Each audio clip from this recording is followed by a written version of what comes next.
greatest. It's a really terrific radio, a beginner radio, and that's the first radio that I bought. And so I'm looking for something a little bit better as far as contesting goes. I'm also going to maybe rec a better antenna. I'm looking at the Yaesu FTDX 101 MP for the radio, and maybe a Cushcraft R9 vertical for the antenna. So I'm currently redoing my shack as far as all the grounding and stuff like that, using some good copper grounding buses and things like that.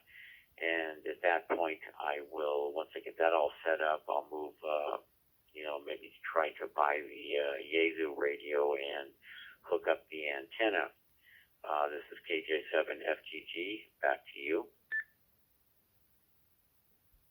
That sounds like a really, really nice setup. I just got this 4100.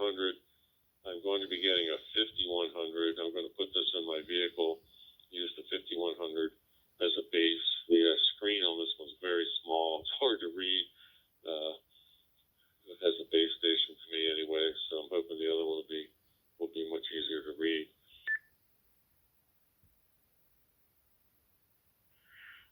Kevin, I have an ID 5100. It's in my van. That's a nice radio. One suggestion when you're mounting it, make sure that it more points towards you. I find that if it's kind of pointed, I would say, let's say it's straight out from the dash, and so you're looking at it from an angle, it kind of the display kind of washes out a little bit. So if you can get it so it's kicking a little bit more towards you, it reads really great in high light conditions. Other than I really like the radio. I have that in my van, and then I have a Yaesu FTM 400 DX, I think, in my Jeep. Both really nice radios, and I think you're going to like that 5100. Back to you. Yeah, I've heard a couple of issues after I ordered it on the screen. I guess if it gets real hot or something, I guess they're saying it's hard to read.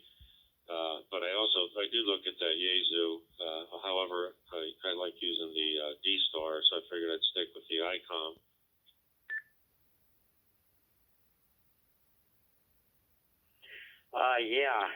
Heat issues I've heard can be a problem. I've never run into that. I mounted it a little bit lower in the dash, so it's not on top of the dash, so it doesn't get blasted by the sun and the heat issues.